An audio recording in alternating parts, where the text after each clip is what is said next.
మన పెట్టుబడి మన పిల్లల భవిష్యత్తు కోసమే కదా. మీ పెట్టుబడికి నమ్మకమైన వేదిక శ్రీ వాసవి ప్రాజెక్ట్స్.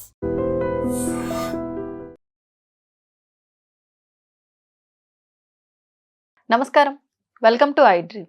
ధర్మ మార్గం విత్ విజిత కార్యక్రమానికి స్వాగతం.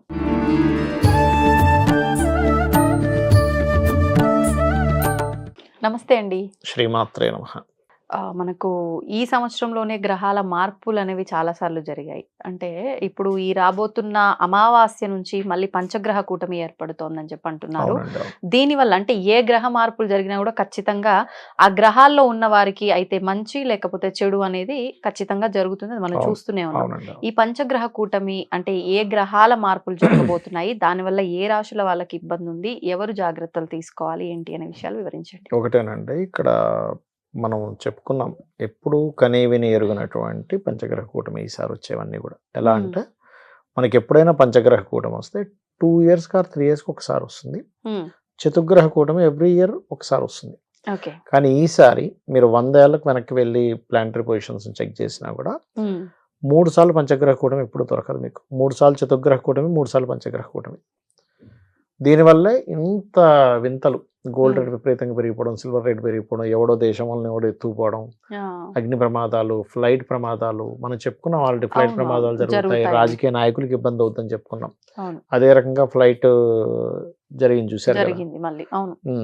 అయితే నేను అనేది ఏంటంటే, ఇక్కడ ఎప్పుడైతే ఈ కాంబినేషన్స్ ఉన్నాయో కామన్ పీపుల్కి ఇబ్బంది కలగకూడదనే మనం మొన్న అమావాస్య రోజు పంచగ్రహ కూటమి వచ్చినప్పుడు అందరికీ ఫ్రీగా చేసామండి. ఆ రోజు ఒక సంకల్పం తీసుకున్నాం, 18 శక్తి పీఠాల్లో హోమాలు చేయాలి. దీనివల్ల సకల వీళ్ళకి మంచిది. ప్లస్ దాని తర్వాత ఒక గోశాల గుడి కూడా ఐడియాలో ఉంది. దానికి మీరు ఎవరైనా జాయిన్ అవ్వాలనుకున్న వాళ్ళు జాయిన్ అవ్వచ్చు. కింద ఇచ్చే నెంబర్ కనుక ఫోన్ చేసినా లేకపోతే మెసేజ్ చేసినా మీరు ఆ హోమంలో పార్టిసిపేట్ చేసుకోవచ్చు 18 శక్తి పీఠాల్లో.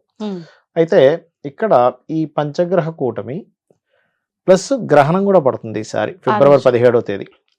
సో ఫిబ్రవరి 17వ తేదీ గ్రహణము అమావాస్య రోజు కాబట్టి సూర్యగ్రహణం వస్తుంది. కాకపోతే మన ఇండియాలో లేదు. ఇక్కడ లక్కీ ఏంటంటే మన ఇండియాలో లేదు, వేరే కంట్రీస్ లో ఉంది. సౌత్ అమెరికా ఇట్లా కొన్ని కంట్రీస్ వచ్చే గ్రహణాలన్నీ మన దగ్గర లేవు కదండి చాలా వరకు. అవును. అయితే గ్రహణ ప్రభావం కొంత ఉంటుంది ఎంతైనా పంచగ్రహ కూటమితో వచ్చే గ్రహణ ప్రభావం. ఎందుకంటే గ్రహాలన్నీ వెళ్ళి గ్రహణ సంబంధంలో కనెక్ట్ అవుతున్నాయి కదా. ఈ 5 గ్రహాలు గ్రహణ సంబంధంలో ఉంటున్నాయి కదా. అందుకని గ్రహణం ఉన్నా లేకపోయినా గ్రహం యొక్క ప్రభావం ఉంటుంది కాబట్టి ఒక్కొక్క రాశి వారికి ఒక్కొక్క ఫలితం ఉంటుంది దీనివల్ల. ఇప్పుడు మేషం ఉందనుకోండి, లాభంలో గ్రహణం మంచిదే. ఏళ్ళనాటి శని నడుస్తున్నా ఒకవైపు వీళ్ళకి గ్రహణం మంచిదే, అన్ని రకాల లాభాలు ఇస్తుంది, అందులో ఎటువంటి సందేహం లేదు. కాకపోతే వీళ్ళు ఏదైనా ప్రాపర్టీస్ తీసుకునేటప్పుడు అప్పులు ఇచ్చే ఏదైనా ప్రాపర్టీ విషయంలో, ప్రాపర్టీ మీద లోన్ తీసుకోవడము, ప్రాపర్టీ మీద లోన్ ఇవ్వడం, ఇటువంటి విషయాల్లో జాగ్రత్తగా ఉండాలి మేషం వారు. But financial growth, business improvements, వివాహం అవ్వడానికి చేసే ప్రయత్నాలు ఇవన్నీ ఫలిస్తాయి. వృషభం వారికి కెరియర్ గ్రోత్ ఉంటుంది. దశమంలో గ్రహం, దశమంలో పంచగ్రహ కూటమి కాబట్టి. కాకపోతే వీళ్ళు కొంచెం ప్రేమ వ్యవహారాలు, మీడియేటింగ్ చేసే విషయాల్లో జాగ్రత్తగా ఉండాలి. అండ్ వాహనం మీద వెళ్ళేటప్పుడు కూడా. మిథునం వారు ఫైనాన్షియల్ మ్యాటర్స్ విషయంలో జాగ్రత్తగా ఉండాలి. ధనం ఎవరికైనా మనీ అంటే ఏదైనా ప్రాపర్టీ కొనడం కోసం ధనం ఇచ్చే విషయంలో జాగ్రత్తగా ఉండాలి. బట్ వీళ్ళకి విదేశీ యోగాలు అండ్ విదేశాలకు వెళ్ళాలనే ప్రయత్నం, సంతాన యోగము, వీటన్నిటికీ బాగుంటుంది. కాకపోతే మిథునం వారికి మాత్రం భాగ్యంలో రాహు కాబట్టి, భాగ్యంలో గ్రహణం కాబట్టి విదేశాల్లో ఉండే వాళ్ళు కొంత గ్రహణ శాంతి, గ్రహణం తర్వాత ఇచ్చే దానాలు ఇచ్చుకోవాలి. కర్కాటకం వారు పర్టికులర్గా వీళ్ళు హెల్త్ విషయంలో జాగ్రత్తగా ఉండాలండి. Health point of view. And ఎక్కడైనా మనం ఒక్కోసారి కొంతమందికి అప్పులు ఇప్పించేటప్పుడు మధ్యవర్తిగా వెళ్ళి సంతకం పెడుతుంటారు, ఇది అస్సలు చేయకూడదు.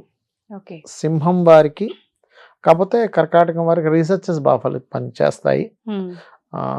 ఇలాంటివి బాగా అంటే రీసెర్చెస్ లేకపోతే పిహెచ్డీస్ చేయడానికి చాలా బాగుంటుంది.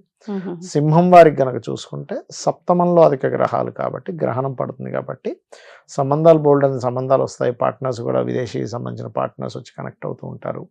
కాకపోతే ఏంటంటే సప్తమ స్థానంలో గ్రహణం పడుతున్నందుకు కొంచెం వివాహం ఎంపిక చేసుకునే విషయంలో కొంచెం చూసుకొని చేసుకోవాలి. అండ్ వీళ్ళకి ఉద్యోగ సంబంధించిన విషయాల్లోని, వ్యాపార సంబంధించిన విషయాల్లో అభివృద్ధి ఉంటుంది, ప్రాపర్టీస్ కొనుగోలు చేస్తారు, ఇవన్నీ ఉంటాయి. కాకపోతే కర్కాటకం వారికి ఏంటంటే ఇక్కడ ఇందాక నేను చెప్పినట్టుగా అప్పులు మధ్యలో ఉండకూడదు. ఇక సింహం వారు కనుక చూసుకుంటే సింహం వారికి ఇందాక నేను చెప్పినట్టుగా ఒకటి వివాహ సంబంధించిన సంబంధాలు వస్తాయి. కాకపోతే వీళ్ళు ఫైనాన్షియల్ మ్యాటర్స్ విషయంలో జాగ్రత్తగా ఉంటే సరిపోతుంది. ఇక కన్యవారు కనుక చూసుకుంటే 6లో గ్రహణం చాలా మంచిది. పోటీ పరీక్షల్లో రాణిస్తారు, కాంపిటీషన్ వాటిలో రాణిస్తారు, ఉద్యోగ అవకాశాలు వస్తాయి. ఓకే. కాకపోతే వీళ్ళు ఇక్కడ వ్యాపారం సంబంధించిన విషయంలో తొందరపాటు నిర్ణయాలు తీసుకోకూడదు, వ్యాపార లాభాలు, వ్యాపార విషయాల్లో. కాకపోతే 6వ స్థానంలో గ్రహం పట్టి ఎక్కువ గ్రహాలు ఉన్నందుకు కొంచెం శత్రువులు కూడా పెరుగుతూ ఉంటారు. తులవారికి గనక చూసుకుంటే ఉద్యోగ వ్యవహారాల విషయంలో జాగ్రత్తగా ఉండాలి. కాకపోతే తులవారికి కూడా 5వ స్థానంలో గ్రహణం కాబట్టి కోణ స్థానంలో ఏర్పడుతున్నందుకు కొంచెం ఇక్కడ పర్టికులర్గా ఏంటంటే మనకి తెలియకుండానే కొన్ని, అంటే ఎలా అంటే ఇప్పుడు చూడండి, ఒక్కోసారి గ్రహణ సంబంధించినటువంటి విషయంలో వీళ్ళు సంతానం కొంతమందికి చూడండి, గ్రహణం సమయంలో గర్భవతులు జాగ్రత్తగా ఉండాలంటే తులవారు జాగ్రత్తగా ఉండాలి. అండ్ వీళ్ళకి కూడా కొంత వివాహ సంబంధించిన విషయాలు అది బాగా కుదురుతాయి. కాకపోతే జాబ్ విషయంలో విదేశాల్లో జాబ్ చేసే వాళ్ళకి కొంత మార్పులు, డిస్టర్బెన్స్ ఉంటుంది. వృశ్చికం వారికి 4లో అధిక గ్రహాలు, పంచగ్రహ కూటమి ఏర్పడుతూ గ్రహణం ఉంది కాబట్టి ప్రాపర్టీస్ కొంటారు, కానీ దాంట్లోనే కొంత స్ట్రెస్ కూడా ఉంటుంది. వివాహ ప్రయత్నాలు సక్సెస్ అవుతాయి. కాకపోతే లాంగ్ జర్నీ చేసేటప్పుడు, పెద్ద మొత్తంలో ఎవరికైనా ఏదైనా ట్రాన్స్ఫర్ చేసేటప్పుడు బ్యాంకింగ్ ట్రాన్స్ఫర్స్ విషయంలో జాగ్రత్తగా ఉండాలి. ధనస్సు వారికి ఇల్లు మారుతారు, ఇల్లు, స్థలము, ప్లేసెస్ మారే యోగం ఇస్తుంది. అండ్ సంతానం సంబంధించిన విషయంలో కొంచెం జాగ్రత్తగా ఉండాలి. అండ్ అగైన్ మరొకటి ఇక్కడ ఏంటంటే వీళ్ళకి ఇక్కడ ఉద్యోగంలో ఆల్ ఆఫ్ సడన్ చేంజెస్ ఉంటాయి. బట్ కాంపిటీషన్, సక్సెస్ ఇదంతా కూడా బాగుంటుంది. వివాహ నిర్ణయాలు, వివాహం విషయంలో తొందరగా వీళ్ళకి సక్సెస్ అవడం అనేది వస్తుంది. మకరం వారికి ధనస్థానంలో పంచగ్రహ కూటమి కాబట్టి ఫైనాన్షియల్ గ్రోత్ ఉంటుంది. కాకపోతే ఇక్కడ వీళ్ళు కూడా వివాహ నిర్ణయాలు, రెండో వివాహం కోసం చేసే ప్రయత్నాల విషయంలో కొంత జాగ్రత్త పడాలి. తొందరపడి ఇన్వెస్ట్మెంట్స్ చేయకూడదు ఇక్కడ. అండ్ కుంభం వారికి రాశిలోనే గ్రహణం పడుతుంది కాబట్టి వీళ్ళు కొంచెం, అంటే ఇండియాలో లేదు, బయట దేశం వాళ్ళ గురించి చెప్తున్నాను కాబట్టి ఏంటంటే కొంచెం ఓవర్ స్ట్రెస్ ఉంటుంది. సహజంగానే రాశిలో రాహు ఉన్నందుకే కొంచెం తెలియని కొన్ని ఎట్లా అంటే కొన్ని ఊహించుకొని కొంత స్ట్రెస్ అవుతూ ఉంటారు.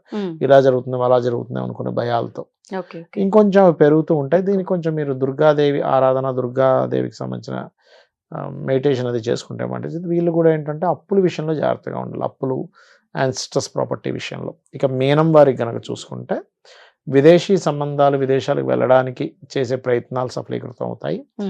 ఫ్రెండ్స్, లవ్, అదే ప్రేమించి వివాహం చేసుకుందాం అనుకునే ప్రయత్నాల విషయంలో జాగ్రత్తగా ఉండాలి మీనం వారు.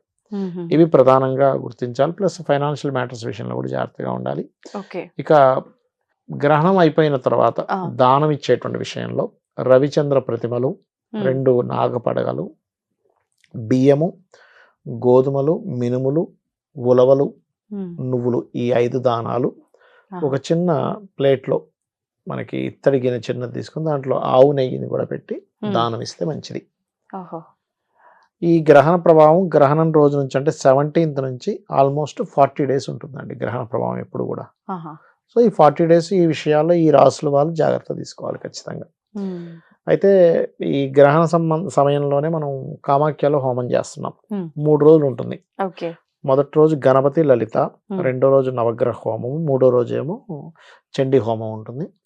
ఎవరైనా పార్టిసిపేట్ చేసుకోవాలనుకుంటే కనుక వాళ్ళు సంప్రదిస్తే కనుక వాళ్ళ గోత్రనామాలు పంపిస్తే పార్టిసిపేట్ చేయొచ్చు వాళ్ళు. అందుకే స్టార్టింగ్ మనం జనవరి మాసంలో వచ్చినప్పుడు అమావాస్య పాపం అందరూ పార్టిసిపేట్ చేయలేరు, అందరికీ ఫ్రీగా చేసాం, 1000 మంది దాకా ఫ్రీగా చేసాం లాస్ట్ టైం. అంటే ఈసారి కూడా అట్లా ఎవరైనా అంటే గ్రహణ ప్రభావం వల్ల నెగటివ్ ఎఫెక్ట్ తగ్గడానికి ఇదంతా కూడా. ఏళ్ళనాటి శని నడుస్తుంది, వాళ్ళకి పనిచేస్తుంది. రాహు మహర్దశ లేకపోతే కొంత బ్యాడ్ టైం నడుస్తుంది. ఏంటంటే క్షేత్రంలో శక్తిపీఠాల్లో చేసేది ఒకసారి చేస్తే 1000 సార్లు ఫలితం వస్తుంది. అందులో మరలా మీకు గ్రహణ సమయంలో చేస్తే ఇంకో 1000 రెట్ల ఫలితం వస్తుంది. ధన్యవాదాలు. శ్రీమాత్రే నమః. తవ్వుతున్న శివలింగం సరే దాన్ని అట్లా కప్పేసేయండి, చూపించదండి. Krishna is there. మూర్తి పూజ కాదు, సాక్షాత్ బ్రజేంద్ర నందన భగవాన్ ఉన్నారు మూర్తిలో. ఏమీ ఆశించకుండా ఆరాధించే వాళ్ళు కూడా ఉన్నారా ప్రభుజీ? నిజమైన భక్తి అంటే మనకు తెలియదు కాబట్టి